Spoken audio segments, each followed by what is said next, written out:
नमस्कार दोस्तों, welcome to trade in invest. मैं हूं राजेश कुमार और आज हम बात करने वाले हैं कि मार्केट इतना ज़्यादा क्रैश क्यों हो गया। दोस्तों, आपने न्यूज़ में देखा ही होगा कि चाइना में वापस से कोविड बढ़ने लग गया है और सबको ऐसा लगने लग रहा है कि वापस से कोविड फैलेगा। और जिस तरह पिछली बार हुआ था यानी 2 साल पहले, इस बार भी कोविड फैलने की वजह से सारे बिजनेस ठप पड़ जाएंगे, लॉकडाउन लगाना पड़ेगा और सब कुछ स्टैंड स्टिल हो जाएगा, जिसकी वजह से इकोनॉमी डाउन होगी। और उसी के चिंता में, उसी के डर से जो स्टॉक मार्केट है वो डाउन होने लग गया है।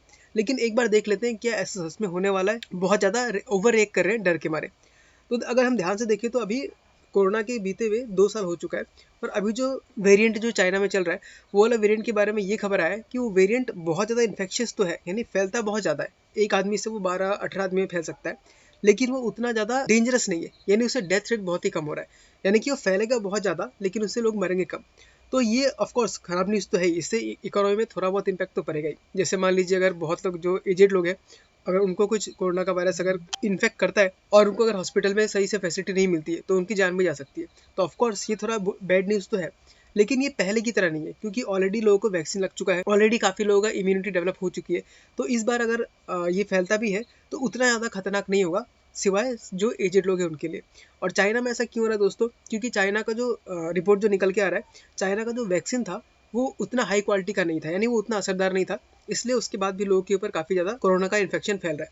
दूसरी बात ये, चाइना का जो सिस्टम था, एकदम से लॉकडाउन लगा दिया था। लेकिन बाकी कंट्रीज़ में क्या हुआ था कि फट से लॉकडाउन नहीं लगा था, काफ़ी ज़्यादा लोगों को फैल गया वायरस। यानी तो उससे क्या होता है, जिन जिन लोगों के पास इन्फेक्ट हुए थे उनके अंदर अपने आप एक इम्यूनिटी आ गई और धीरे धीरे पूरे सोसाइटी में, पूरे कम्युनिटी में एक हर्ड इम्यूनिटी बोल के चीज़ होता है, जो फुल कम्युनिटी में एक साथ सारे लोगों के पास इम्यूनिटी आ जाता है, यानी कि उनके ऊपर असर वायरस नहीं करेगा। लेकिन ये चीज़ चाइना में हो नहीं पाया क्योंकि चाइना में फुल टोटल लॉकडाउन लगा दिया गया था। यानी एक दो केसेस भी नज़र आते थे तो हर लोगों को वहाँ पे पकड़ के घर में बंद कर दिया जाता था, जिससे वायरस उतना फैल ही नहीं पाया। और उतना फैल नहीं पाया तो लोगों में इम्यूनिटी डेवलप नहीं हो पाई। इसलिए जब अचानक से वापस जब लॉकडाउन हटाया गया तो बहुत ज़्यादा ये वायरस बढ़ रहा है। तो अगेन कुल मिला के बात यही है कि कोरोना का जो न्यूज़ है वो बहुत पुराना हो चुका है। अभी उतना पैनिक करने की बात नहीं है। हाँ, हमें सतर्क रहना पड़ेगा, हमें मास्क लगाना पड़ेगा, थोड़ा बहुत इम्पैक्ट पड़ सकता है, लेकिन पहले की तरह उतना इम्पैक्ट पड़ने वाला नहीं है। और जहाँ तक मेरा ख्याल है, जो स्टॉक मार्केट डाउन हुआ है वो ज़्यादातर हम लोग का इंडियन मार्केट में डाउन हुआ है क्योंकि रिटेल इन्वेस्टर्स बहुत ज़्यादा आ गए और उन्होंने ही पैनिक में आके बहुत ज़्यादा सेलिंग कर दिया है। उन्हें लगा कि जिस तरह लास्ट टाइम क्रैश हुआ था उस तरह ही इस बार भी क्रैश होगा। तो ये तो हमें समझ में आता है कि जो कोरोना का इम्पैक्ट कितना हो सकता है। अब एक बार हम टेक्निकली भी देख लेते हैं कि हमें क्या नज़र आता है। तो यहाँ मैंने निफ्टी 50 का चार्ट ओपन करके रखा है और ये वीकली चार्ट है। तो हमें दिख रहा होगा कि जो इसका ये एक चैनल में घूम रहा था 1700 438 से लेके 15,600 के बीच में चैनल में जो घूम रहा था, उसको इसने ब्रेकआउट दे चुका है और ब्रेकआउट देने के बाद 18,720 का हाई लगा के वापस ही नीचे आ रहा है। तो ये जो ग्रीन लाइन दिख रहा है ये आपको 100 डेज का मूविंग एवरेज है।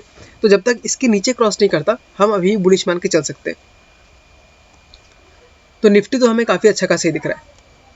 अब मैं कुछ स्पेसिफिक स्टॉक्स के बारे में बात करने वाला हूँ जो जिन्होंने इस गिरावट में काफ़ी अच्छा खासा डाउनफॉल दिखाया है। ओके दोस्तों, तो पहला जो स्टॉक है मैं जो डिस्कस करने वाला हूँ वो है IDFC फर्स्ट बैंक।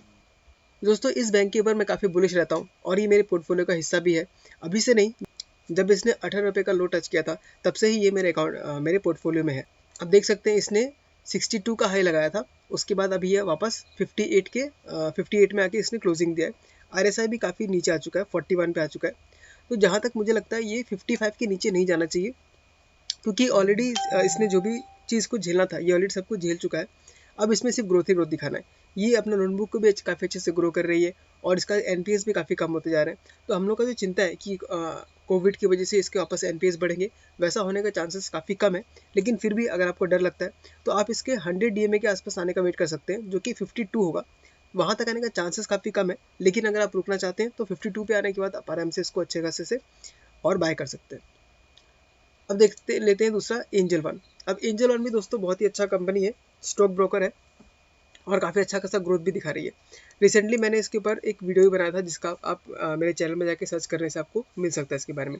तो ये कंपनी तो वैसे काफ़ी अच्छी है, बट टेक्निकल चार्ट से काफ़ी ख़राब लग रहा है। ये जो येलो लाइन है ये आपका 200 DM है, जिसको इसने क्रॉस कर दिया और काफ़ी अच्छा खासा सेलिंग इसमें आ गया।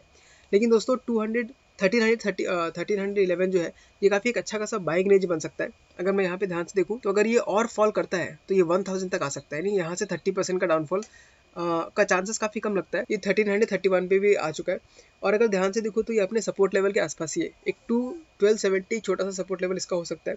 तो अगर 1270 के पास आता है तो वहाँ से ही रिवर्सल लेना चाहिए, या अगर उसको भी ब्रेक करता है तो फिर इसका जो टारगेट है काफ़ी नीचे तक आ सकता है, 1100 तक का लेवल भी देख सकते हैं। लेकिन अगेन वहाँ पे आने का चांसेस काफ़ी कम है, क्योंकि RSI काफ़ी लो हो चुका है इसका, 25 से वापस 31 पे आ रहा है।